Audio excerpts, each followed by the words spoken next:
최근 전투함 건조기술 강대국 한국이 진행하는 스텔스 미사일 구축함 KDDX 프로젝트. 세종대왕급 이지스 구축함을 보유한 한국이 이제는 스텔스 기능까지 이지스 구축함에 적용시킨다는 속보입니다. 채널명 대고구려제국, 구독과 알림 설정 진심으로 감사드립니다.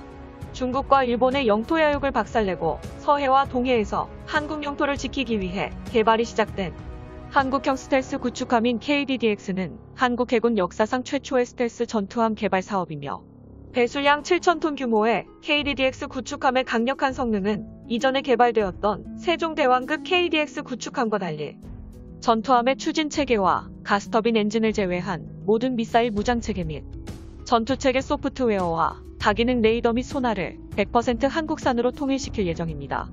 KDDX는 스텔스 형상을 위해 전투함의 모양도 이전의 한국형 구축함과는 다른 점을 보이고 있는데요. 지난 12일 막을 내린 국제해양방위산업전 마덱스 2021에서 공개된 현대중공업의 KDDX의 형상을 보면 선체 돌출부를 최소화해 고도의 스텔스를 확보한 것으로 파악되었습니다. 특히 함수 선형의 경우 해군 구축함 최초로 파도 관통형 디자인을 채택해 스텔스 성능에도 굉장한 이점이 생김에 따라 레이더 탐지 면적인 RCS 수치를 극단적으로 낮추게 되었고 파도에 의한 선체 저항과 동요가 압도적으로 작아지는 것 또한 스텔스 형상의 장점으로 꼽힙니다. 현재까지 파도 관통형 디자인을 채택한 대표적인 전투함으로는 미 해군의 스텔스 전투함인 주말트가 대표적이죠.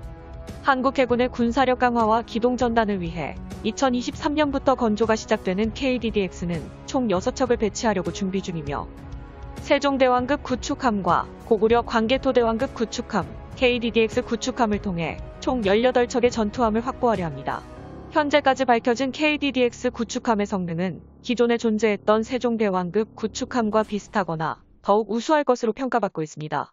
차세대 한국형 수직 발사 체계인 KVLS의 미사일 발사대가 탑재되며 마덱스 2021에서 공개된 모델에서 전방에 미사일 발사대 48대, 후방에 16대의 미사일 발사대가 탑재됨에 따라 총 64대의 미사일 발사대가 존재한다는 것을 확인할 수 있죠. KDDX 스텔스 전투함에 장착할 미사일의 종류는 크게 3가지가 존재합니다.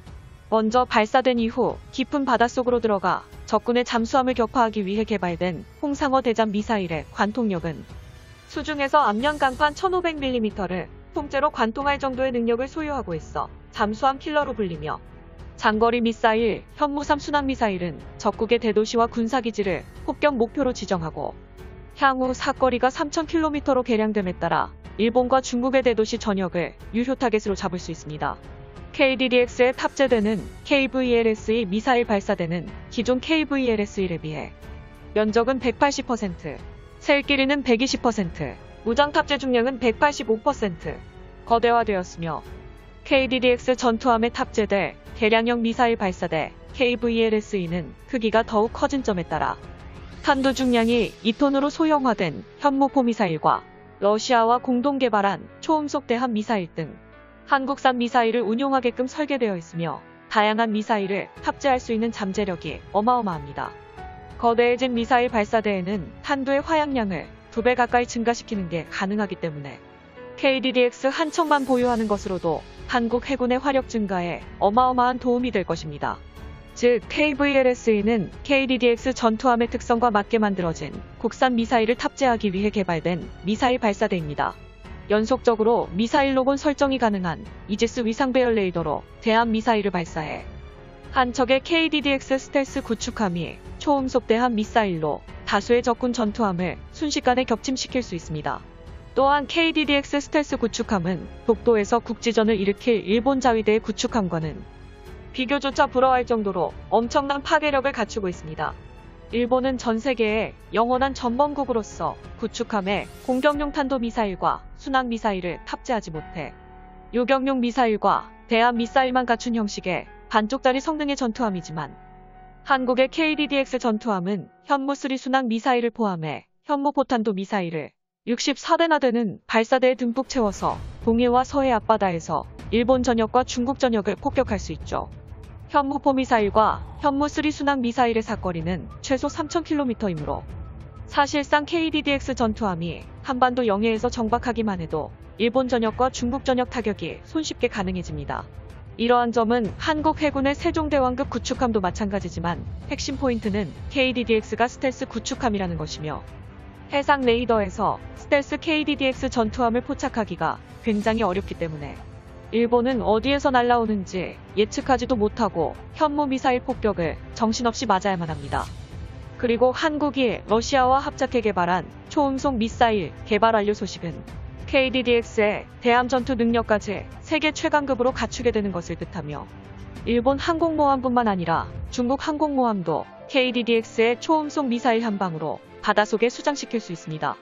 KDDX의 기본 무장으로는 127mm 함포를 포함해 향후 국내에서 개발될 근접 방어무기 체계 CIWS가 장착됩니다. CIWS는 적군의 대함 유도탄과 고속 침투정의 위협으로부터 함정을 최종 단계에서 방어하는 수단이며 적군 미사일의 사거리가 KDDX의 10km 앞으로 다가오는 순간 CIWS가 최후의 방어에 나서게 됩니다. 적군의 미사일이 KDDX를 타격하기 전에 수천 발의 기관포를 발사해 미사일을 파괴시키는 역할이죠. CIWS 체계 개발 사업은 올해부터 오는 2030년까지 3,200억 원을 투입해 개발 완료하는 것을 목표로 두고 있습니다. 이 밖에도 KDDX의 소나 체계 개발에는 LIGNX1이 채택되었으며 KDDX는 스텔스 성능을 향상시키기 위해 통합 마스트가 개발되어 장착되는 게 매우 중요합니다. 통합 마스트에는 듀얼밴드 다기능 이상 배열 레이더, 적외 선탐지 추적 장비, 피하 식별기 등 탐지 센서와 통신기 안테나를 개발해 마스트에 모두 통일시키는 형식입니다. KDDX의 엔진에는 KDX와 달리 기계식 추진 방식이 아닌 하이브리드 형식을 사용할 예정입니다. 하이브리드 추진 체계는 기계식 추진과 통합전기 추진의 장점을 혼합한 추진 체계로 저속 구간에서는 추진 전동기를 운용하고 고속 구간에서는 가스터빈을 운용하며 위급할 시 통합전기 추진 방식을 사용해 전 함속 구간에서 전동기와 가스터빈을 모두 운용하는 추진 체계입니다. 이러한 하이브리드 방식은 기존 기계식 추진 방식에 비해 소음이 압도적으로 적어 적군의 잠수함이 KDDX 스텔스 전투함을 포착하지 못하게 만듭니다. 이처럼 강대국 한국해군의 스텔스 구축함 KDDX를 100% 국산화해 개발하겠다는 우리나라의 의지는 끝없이 불타오르고 있으며 대한민국 해군이 KDDX 6척의 전력화를 통해 독도와 이어도를 지키는 새로운 기동함대를 구성하게 됩니다. KDDX는 2020년부터 2036년까지 개발비 1조 8천억 원, 건조비 6조 원을 들여 총 6척을 건조할 예정으로 2022년까지 기본 설계를 완료하고 2023년부터 상세 설계 및 KDDX 1호함 건조를 추진할 계획입니다. 무서울 정도로 발전하는 한국 해군의 위력에 중국과 일본은 진심으로 두려워하는 상황. 한국의 고유 영토, 서해의 이어도를, 동해의 독도를 지키기 위해 끝없이 발전하는 대한민국 해군의 전투함들. 일본과 중국 항공모함을 한국산 초음속 미사일로 격침시켜버리고 현무 미사일로 전역을 타격해버리는 한국 해군의 최신형 스텔스 구축함 KDDX에 관한 이야기였습니다. 영상의 정보가 유익하셨다면 채널명 대고구려제국 구독과 알림 설정 진심으로 감사드립니다.